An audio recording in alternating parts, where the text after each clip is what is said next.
जरा एक पल के लिए इस मंजर की कल्पना कीजिए। भारत के सबसे बड़े और राजनीतिक रूप से सबसे अहम राज्य की होने वाली मुख्यमंत्री एक स्टेट गेस्ट हाउस के छोटे से कमरे में फंसी हुई है। बिल्कुल। और बाहर कोई आम भीड़ नहीं है।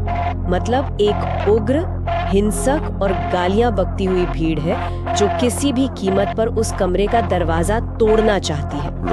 उनका मकसद सिर्फ एक राजनीतिक करियर को खत्म करना नहीं है, बल्कि शारीरिक रूप से नुकसान पहुंचाना है, शायद जान से मार देना है। हाँ, वो मंजर वाकई। राज्य की पुलिस गायब है, प्रशासन मौन है, और जब वो दरवाजा लगभग टूटने ही वाला होता है, तब जो शख्स उस उग्र भीड़ के सामने दीवार बनकर खड़ा होता है, वो कोई पुलिस वाला या उनका अपना समर्थक नहीं है, बल्कि उनकी सबसे बड़ी धूर विरोधी राजनीतिक पार्टी का एक नेता है। मतलब ये किसी फिल्म का क्लाइमैक्स लग सकता है, लेकिन यह भारतीय राजनीति का एक बहुत ही खौफनाक, एक कड़वा सच है। बिल्कुल। और आज की इस गहरी पड़ताल में हम इसी खौफनाक सच के पन्ने पलट रहे हैं। हम बात कर रहे हैं 2 जून 1995 के ऐतिहासिक गेस्ट हाउस कांड की।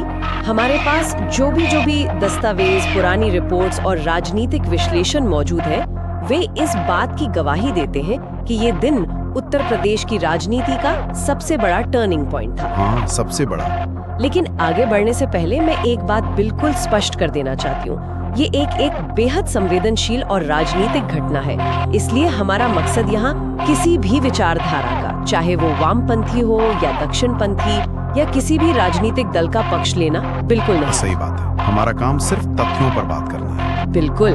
हम यहाँ किसी को सही या गलत ठहराने नहीं बैठे हैं। हमारा काम केवल उन तथ्यों, घटनाओं और उनके पीछे के कारणों का निष्पक्ष विश्लेषण करना है जो इन ऐतिहासिक दस्तावेजों में दर्ज है।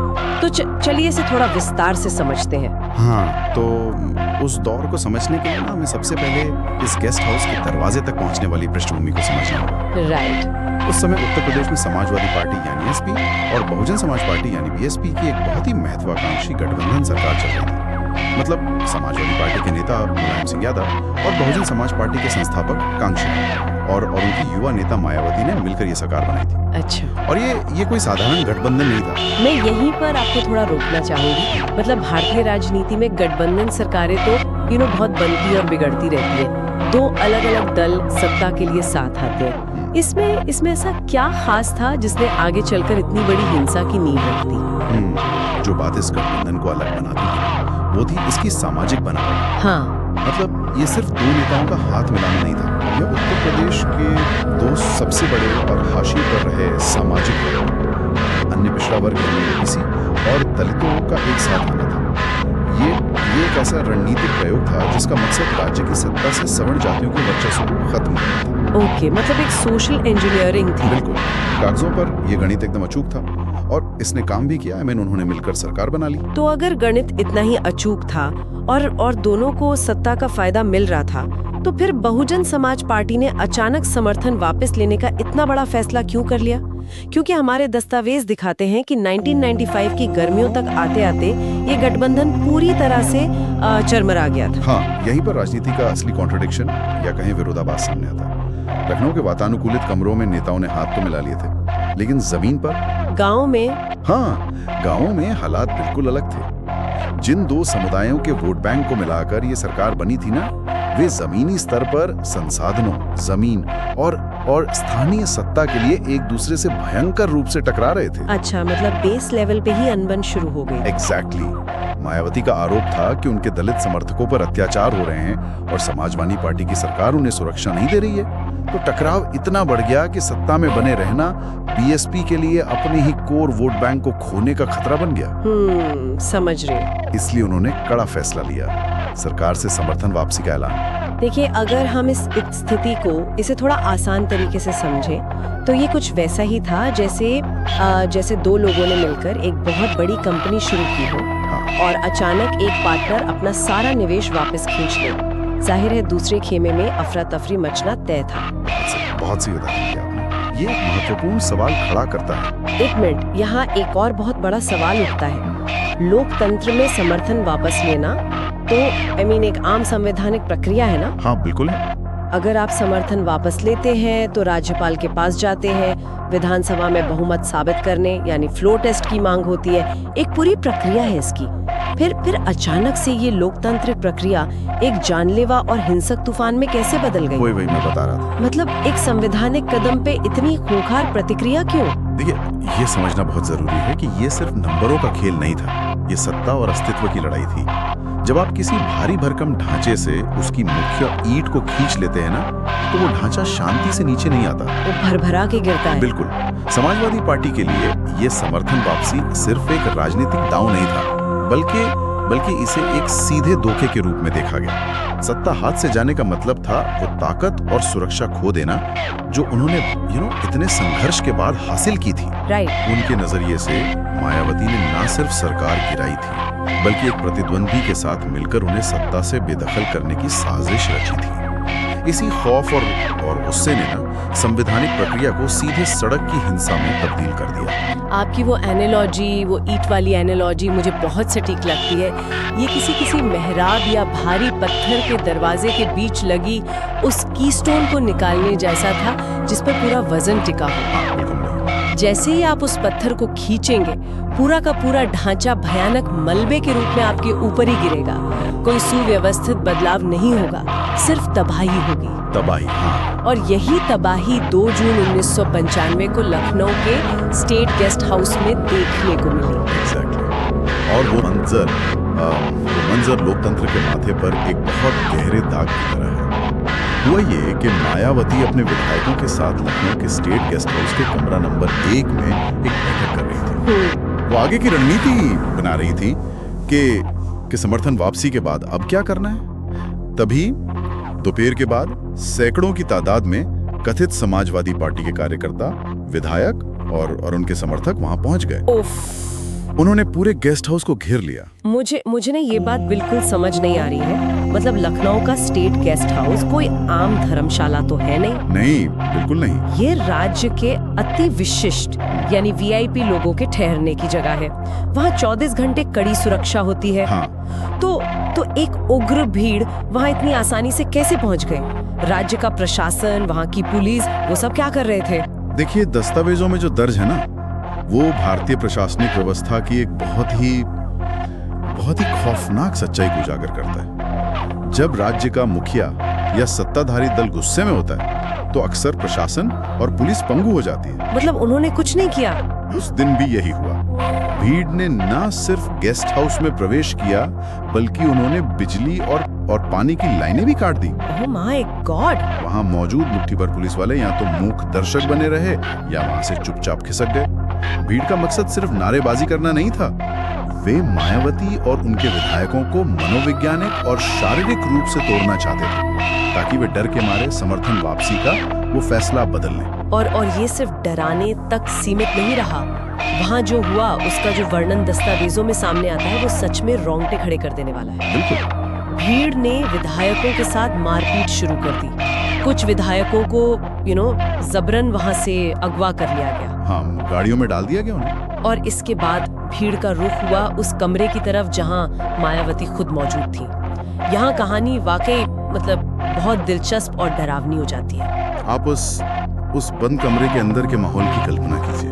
बाहर एक ऐसी भीड़ है जो गालियां दे रही है, बदसलूकी कर रही है, दरवाजे पर लगातार धक्के मारे जा रहे हैं। बाप रे!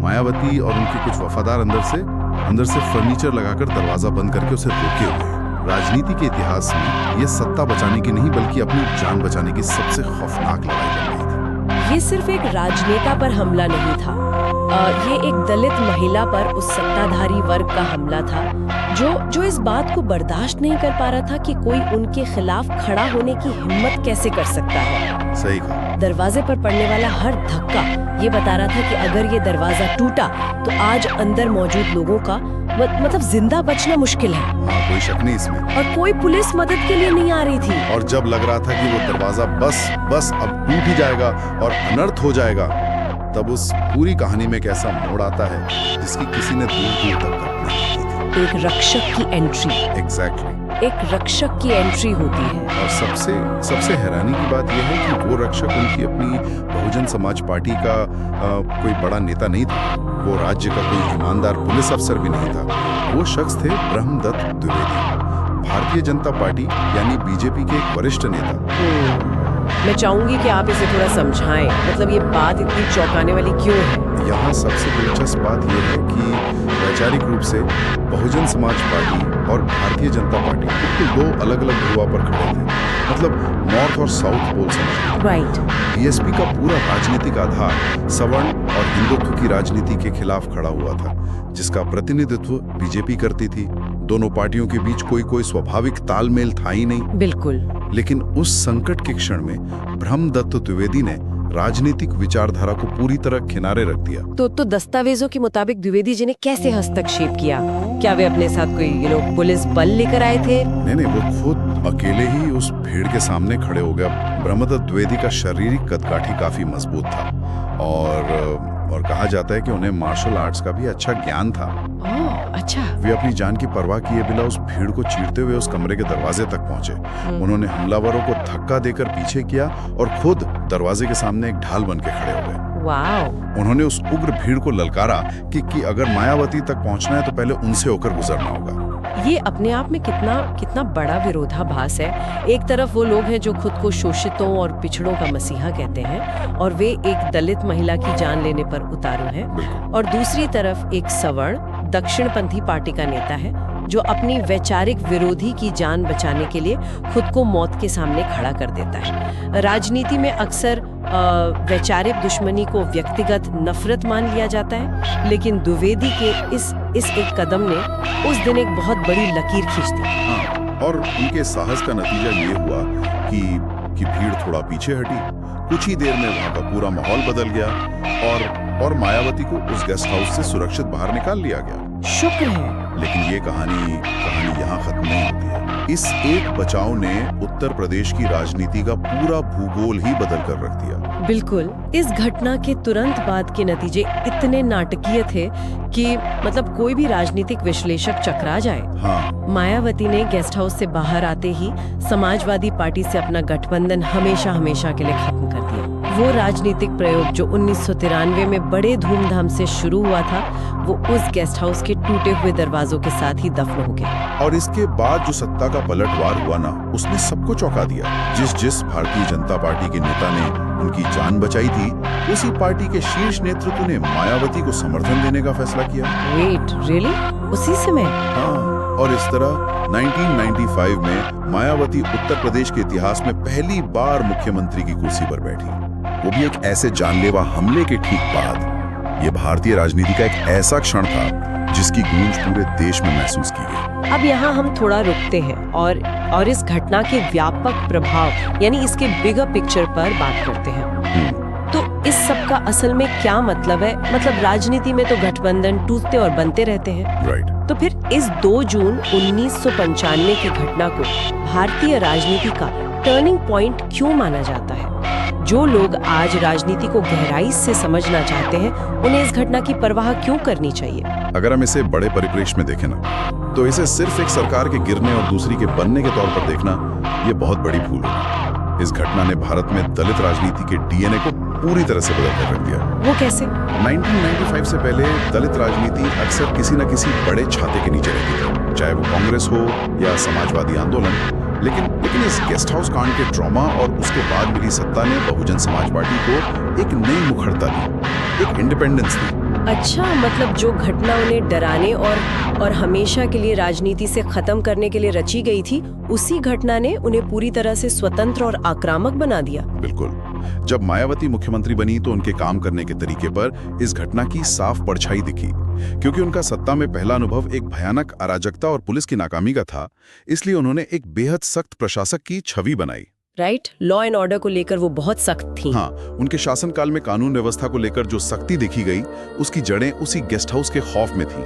उन्होंने महसूस कर लिया था कि अगर प्रशासन ढीला हो तो जान भी जा सकती है। ये एक बहुत ही गहरा इंसाइट है, यानी असुरक्षा के सबसे गहरे क्षण ने ही उन्हें पूर्ण सत्ता और पूर्ण नियंत्रण हासिल करने की प्रेरणा दी। जी। और इसका एक और असर हुआ ना, मतलब समाजवादी पार्टी और बहुजन समाज पार्टी के बीच के रिश्तों पर। ओहो बिल्कुल। इस कांड ने दोनों पार्टियों के बीच एक ऐसी गहरी और खूनी दुश्मनी पैदा कर दी जो लगभग 25 सालों तक चली। 25 साल? हाँ, ये सिर्फ राजनीतिक विरोध नहीं था, ये एक व्यक्तिगत और जमीनी नफरत में बदल गया। दशकों तक यूपी की राजनीति इसी दुश्मनी के इर्द गिर्द घूमती रही। आज भी जब भारत के राजनीतिक मानचित्र पर उत्तर प्रदेश के समीकरणों की बात होती है ना, तो कोई भी विश्लेषक 1995 के उस दिन को नजरअंदाज नहीं कर सकता। सही कहा। उस एक दोपहर ने तय कर दिया कि आने वाले कई दशकों तक यूपी की सियासत किन किन ध्रुवों पर लड़ी जाएगी। ये पूरी कहानी हमें राजनीति की एक बहुत ही कड़वी और यथार्थवादी तस्वीर दिखाती है। हमने आज की अपनी इस पड़ताल में देखा कि कैसे कैसे कागजों पर बना एक मजबूत दिखने वाला गठबंधन जमीनी हकीकत के दरारों में धंस गया। कैसे समर्थन वापसी के एक एक संवैधानिक फैसले ने सत्ता की भूख में एक हिंसक घेराबंदी का रूप ले लिया। हमने उस व्यवस्था की नाकामी को देखा जहां पुलिस मूक दर्शक बन जाती है। और हमने उस अप्रत्याशित बचाव को भी देखा जिसने ये साबित किया कि संकट के समय में मानवीय साहस राजनीतिक विचारधाराओं से कहीं बड़ा होता है।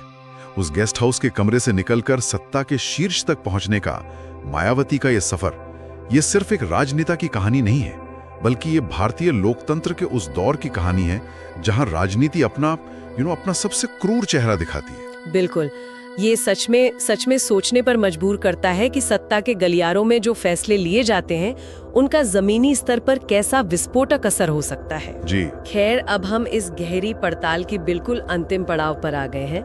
हमने दस्तावेजों के जरिए इस घटना के हर पहलू को समझने की कोशिश की, लेकिन जाने से पहले मैं एक सवाल छोड़ना चाहती हूँ। एक ऐसा विचार जो शायद हमारे आज के इस पूरे विश्लेषण से भी आगे जाकर सोचने पर मजबूर कर दे। जरा सोचिए, उस 2 जून 1995 की दोपहर, अगर उस स्टेट गेस्ट हाउस के कमरे के वो दरवाजे सच में टूट गए होते, अगर ब्रह्मदत्त द्विवेदी उस ऐन मौके पर वहां नहीं पहुंचते या उस उग्र भीड़ के सामने खड़े होने की हिम्मत नहीं दिखाते, तो क्या होता? क्या मायावती कभी उत्तर प्रदेश की मुख्यमंत्री बन पाती? क्या भारत में दलित राजनीति कभी वो स्वतंत्र और आक्रामक मुकाम हासिल कर पाती जो उसने बाद के दशकों में किया? या फिर आज हमारे भारत का पूरा राजनीतिक नक्शा ही कुछ और होता? उस एक बंद दरवाजे और एक व्यक्ति के साहस ने उस दिन सिर्फ एक नेता की जान ही नहीं बचाई थी, बल्कि उसने भारत के राजनीतिक भविष्य को एक ऐसी नई शक्ल दे दी जिसका असर हम आज तक देख रहे हैं। इस वैचारिक गूंज के साथ हम आज